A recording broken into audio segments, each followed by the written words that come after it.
On this vote, the yeas are 69, the nays are 30. The bill as amended is passed.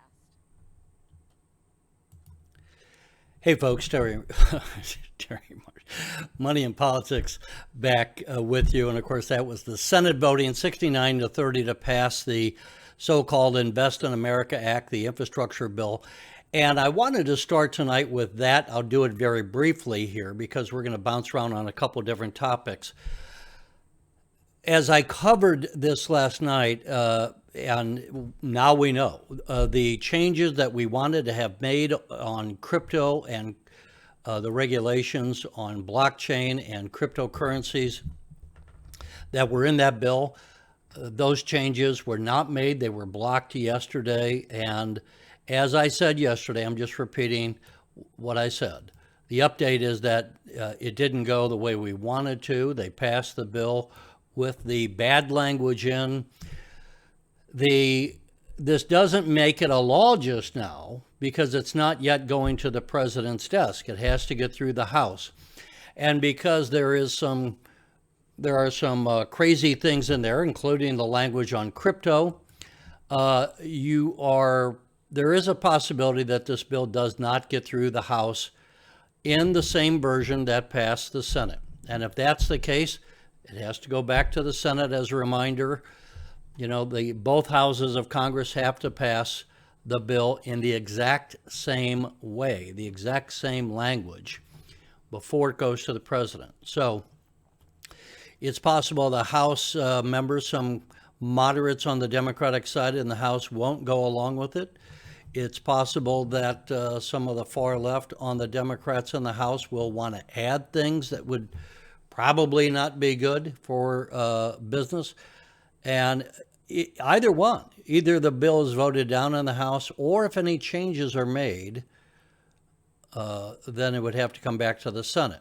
If it passes the way it is now and goes to the president for his signature to make it a law, then that's going to have a negative impact on the digital blockchain, digital currencies. And it could either be a disastrous result or it could be not so bad because maybe we get some promises to have that changed. So I'm going to end right there on that. But I wanted to update you since the vote was today. So oil was up a bit today, just to keep a brief tab on that. So this is DIG, and you see that was up.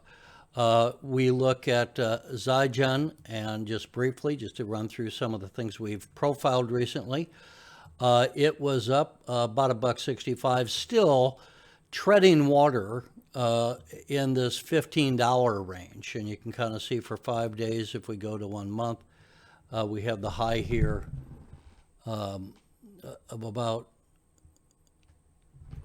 I believe that says $17, and I apologize. It's just very small on my screen. And if we look at then some of the blockchain trades, this is big digital assets. It was down. And if we look at the 5-day chart, you can see the action there. I'm not going to spend a whole lot of time going over this right now. Then after a number of days of being up, we see Humble today went down just slightly. Of course, about 5 cents. Rather have up than down. Here's our 5-day chart. So we're not at the lows of the 5 days. It was somewhat of a sell-off, and the volume there, 3,100,000, which is less than half of the 10-day moving average.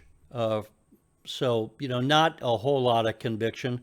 I'm glad it didn't just tank right away. Now, one thing with Humble is we have not had hardly any news coming out of Humble for quite some time now. We did have, and I'm not going to bring it up, we did have the podcast with Gabby Thomas. But when we look at the news here, it says, and this is last month, Humble announces partnership with Gabby Thomas and nothing else going on. So what I would say is we should be hearing from Humble, from Brian Foote, I presume, in the near future.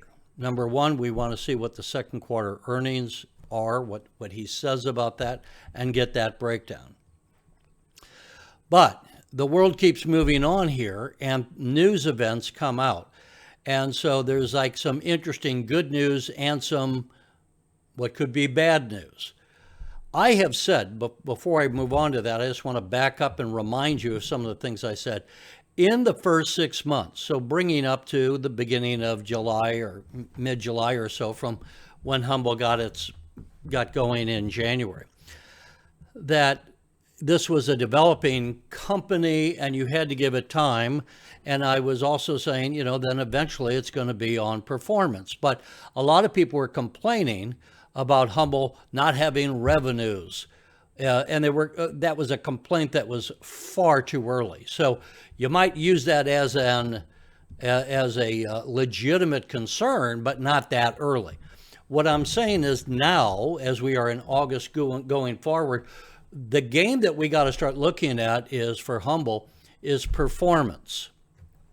On one hand, in the early part of this year, or up, let's say from January to the current time, I think we've had some amazing performance by Brian and his team in putting the pieces together in a variety of ways. I'm not going to go through the whole laundry list of things they've accomplished.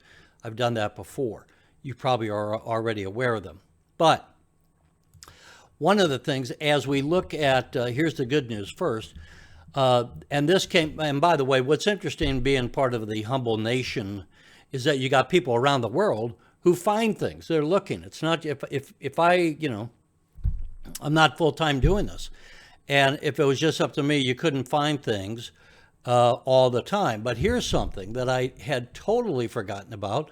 And we were reminded of this, I forget by who, but thanks for this, that going back to last November, I don't even know at this point, I think I had just heard of Humble, but it was then Tesoro Enterprises. And it says that TSMP then had announced today the Singapore-based Cyberbeat, a leading digital payments and financial technology company, led by veteran digital payment industry executive of the Asia Pacific region, has made a strategic investment into Humble LLC. So that was a good reminder. And then to correspond with that, we had this posted not too long ago. Thank you. I got the wrong name. I think this is Drummer Dude posted this. And he reposted it from someone else, I believe. Humble financial disclaimer, and so this is now, I believe, this is current, where they're saying basically, kind of like I say with my disclaimer, where they're saying Humble Financial is not licensed by the Monetary Authority of Singapore under the Financial Advisors Act. Well, why is that being posted? And we can only guess. This is one reason why I want to hear from Brian Foote, and hopefully he can put these pieces together. This is a lot like journalism, folks, when you're trying to tell a story and you really don't have anyone just laying out the case for what's going on.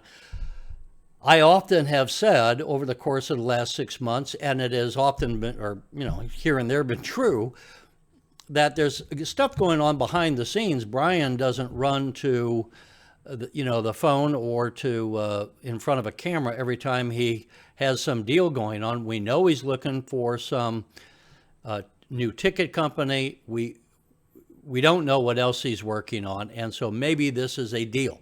Again, this is why I would hope that we are going to hear, as I record this on the 10th of August, I hope that we're going to hear something from Brian. I don't, people think I'm paid by him. I wish I were. Financially, I wish I were. I'm not. We have no connection. I've never spoken to him. I've never communicated directly with anyone in Humble. I don't know if I've communicated to anyone indirectly with Humble. Other than I read his tweets. That's about as much as I come to communicating with Brian Foote. But I hope that within the next week or so and hopefully within the next week, that we're going to hear something from Humble in some form or fashion to kind of update us on this, because now let's move to some of the more depressing news.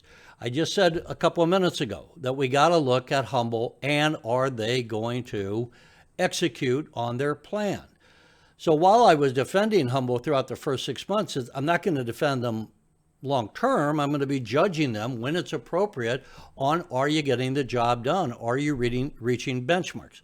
So this came out today, and this was an article on Draftkings. In fact, one of our members of Humble Nation texted me early this morning asking me if I had seen the interview with the CEO of Draftkings, which I had not.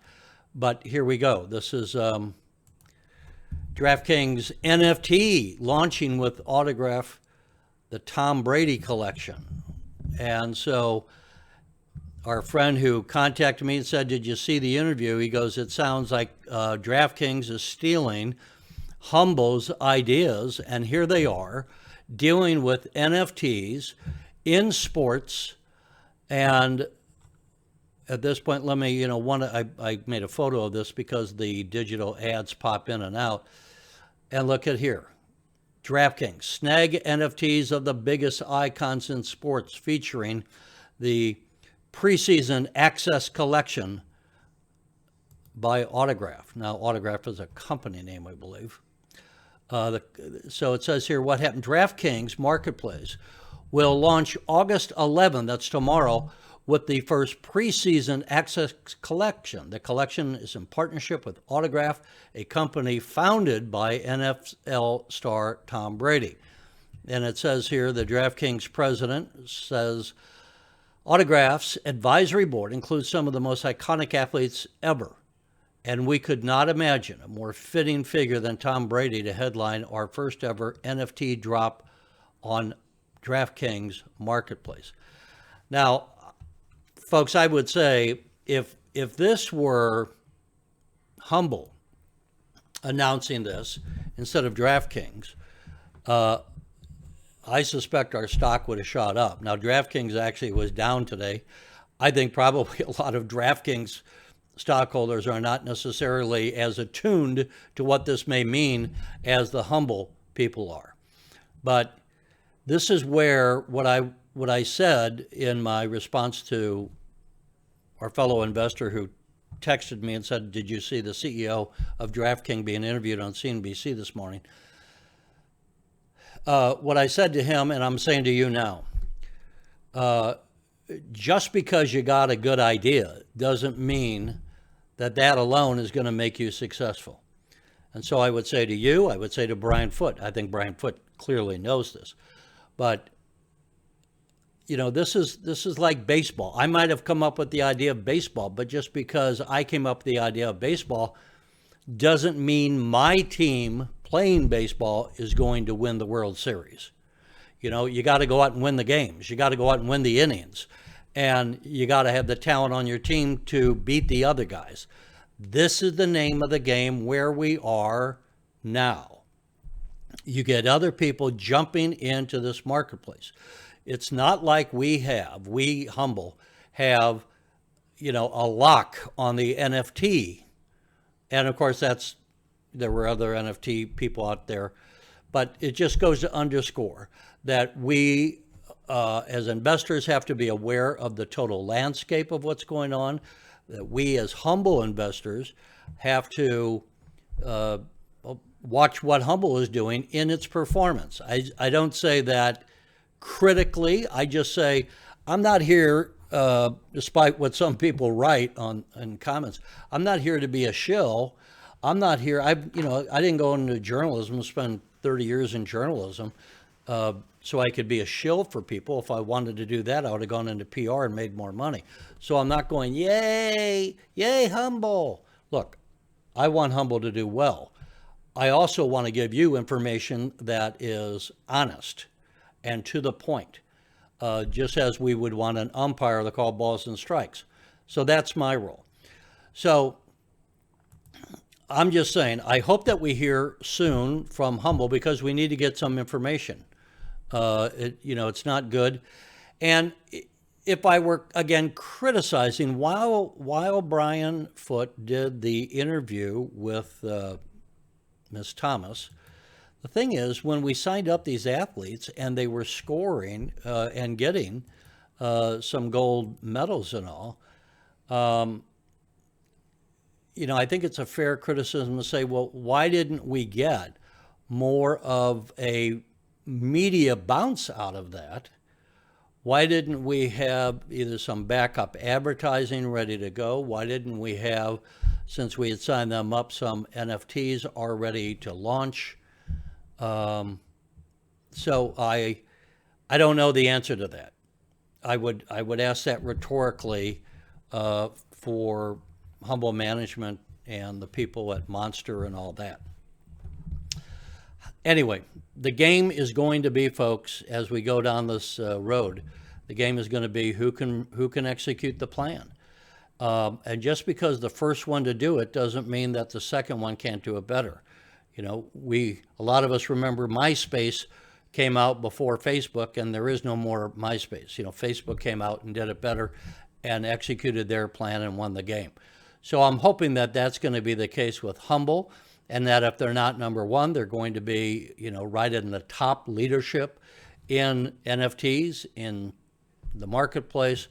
And then we need to get at least information, if not some quick updates on the app. We need to get some updates on where we are.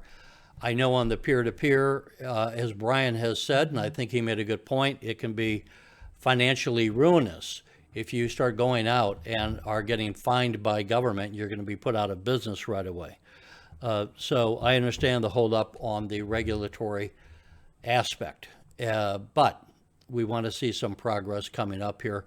I'm not expecting a lot when we get to second quarter earnings. I'd love to be surprised. But again, I think for practical reasons, them being this early in the stage of their business development, I'm not expecting a lot from that. So the heat is back. It's hot. It's sticky. I hope wherever you are, you're staying cool. That's the update for now. Obviously, it was a big political day with New York Governor Cuomo resigning, but that really doesn't have anything to do with investing one way or the other. I just thought I'd mention it since we're money and politics. In the meantime, stay cool, have a cool drink, and we'll see you tomorrow, okay?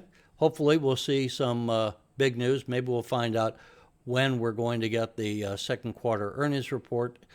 And in the meantime, folks, thanks for watching.